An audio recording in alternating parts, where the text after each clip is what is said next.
Hi, this is Jack at All8. How are you? Hope you're well.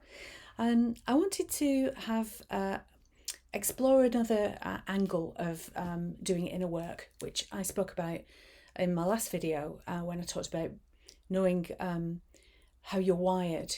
Uh, it can feel a bit weird going in to do that inner work, but it's absolutely necessary for us to heal and grow.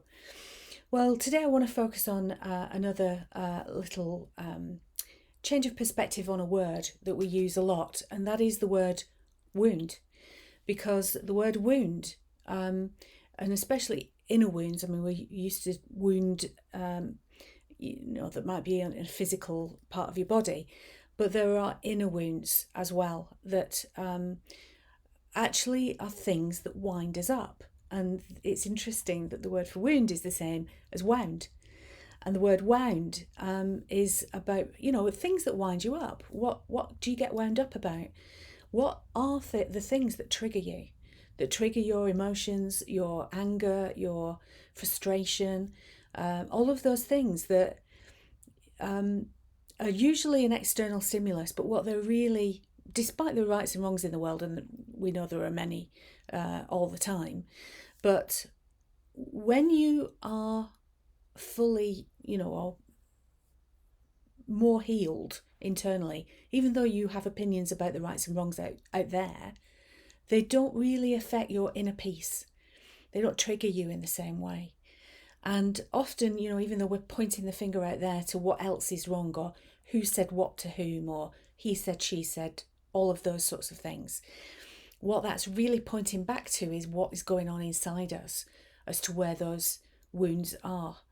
So, if particular things trigger you, the trigger or the thing that starts to invoke an emotional reaction in you, that's pointing the way as to where to look inside you to heal something. So the inner work is about wherever you've got an emotional situation with like a memory with an electric charge that's really painful. It takes you straight back there. You feel how you felt at the time. That emotional charge is what we want to discharge in terms of its electrical charge, and take the sting out of it, because that current that is still there has been there for very many years.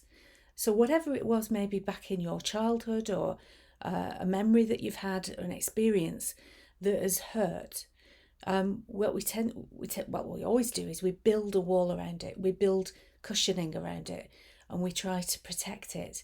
And yet it's that protection that stops us from healing. So that memory might be something that we felt we didn't feel safe, either physically, emotionally, or psychologically. We felt shame or guilt or ridicule or bullying, something that made us want to protect ourselves. And back then, we might not have had the tools to do that, to handle that situation in the best way. But now we can have a different perspective, and we can start to look at what happened and who said what and what effect it had, and what you believe now about yourself and about the world that can become part of your operating system. And so it shows where we're wound, and it becomes part of our operating system in the fact that your DNA is programmable. Your program, your inner program that's working you think you're in charge, but usually you're not. But these things are working you, and for us to take back charge, we need to heal them. So interestingly, the DNA is a double helix structure. It's a winding pattern, and how tightly wound we are can really, really compress us and hurt us. But the more space we give it, the more we start to relax, the more we start to be fully healed in terms of those memories. We still remember them, but they don't have the same pain or sting.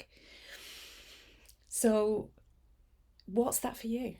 What is it that winds you up, And I'm not talking about the rights and wrongs of the world, and there are many things at the moment that are winding a lot of people up, but it's about, we can have an opinion about it, for sure. We can believe one thing is right and one thing is wrong, for sure.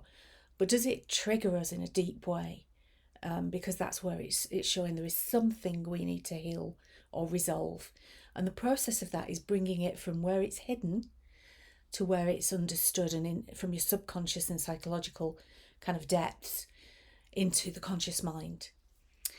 And so things to do around that is to journal on it, maybe, to give it some air, give it some space, give it some thought, and really go into that memory and the emotion of it, which we packed away because we couldn't handle it at the time.